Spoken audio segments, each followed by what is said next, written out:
The woman smiled, and for the first time in a long while, Aislin felt herself begin to relax. Now, let's get you warm. She clapped her hands together and cried out something that sounded like an order, and then turned back to them. Oh, I'm forgetting myself. I'm Terven. She smiled. Aislin opened her mouth to answer, but the woman was already ushering them closer to the wood burner in the center of the tent.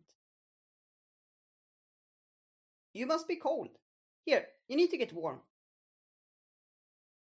Aislin leaned over to pull the sleeping Eru closer, and Terven peered at the bundle that was Eru. Oh my, you have a little one with you. She stepped over to the girl and lifted the cloak she was wrapped in. Oh my. She turned to Aislin. She's ill, Aislin said. The woman called out something again, then turned back to them. Don't worry, you won't be cold here.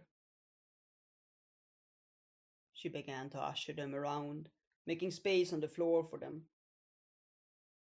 Aislin glanced around.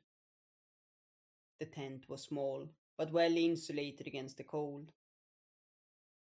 She knew that the traders traveled in their horse-drawn wagons, settling down for a night or two on their way to the next town, where they would trade their goods.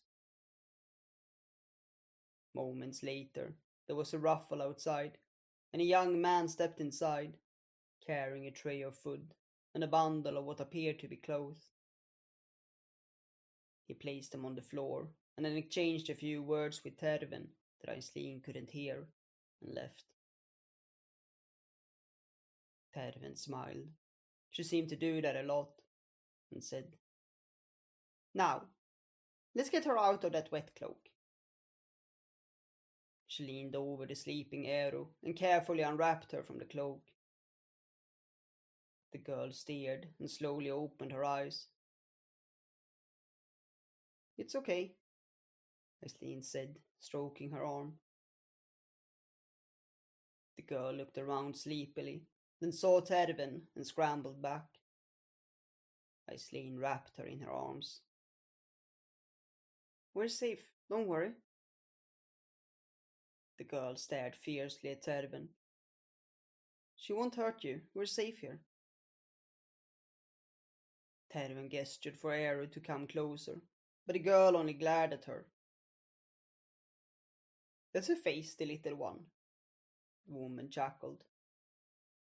Aislin signed to Eru. They will keep us dry. The girl refused to yield, and in the end, Aislin took the bundle and dressed her herself. Now, do you feel better? Terven asked once they all had settled down. Aislin nodded, and the woman sat down beside them, handing them the tray of food. Eru stared at it with fervent eyes, and Terven chuckled, handing her a piece of meat. The girl stared at it suspiciously before snatching it out of her hand and began to eat. Aislin took a piece of cheese, ate it, and settled down. Now it's an unusual group you have there, the woman said, gesturing at them. Aislin glanced at Sami eating a piece of meat, and then at Eru snacking happily in her lap.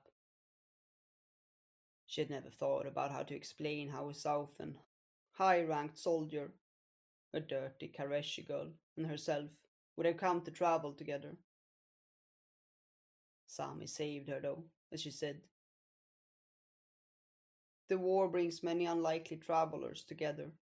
We hold no harm. The woman nodded, but didn't press the subject, and instead said, What's your name? Sami. This is Aislin, she said, and gestured to her. And this is Eru, she continued and pointed at the girl. I see. It was lucky you found us. They ate, Terven telling them stories that Aislin soon forgot in her tired state. That night, Aislin slept peacefully with Eero next to her, for the first time in a long while.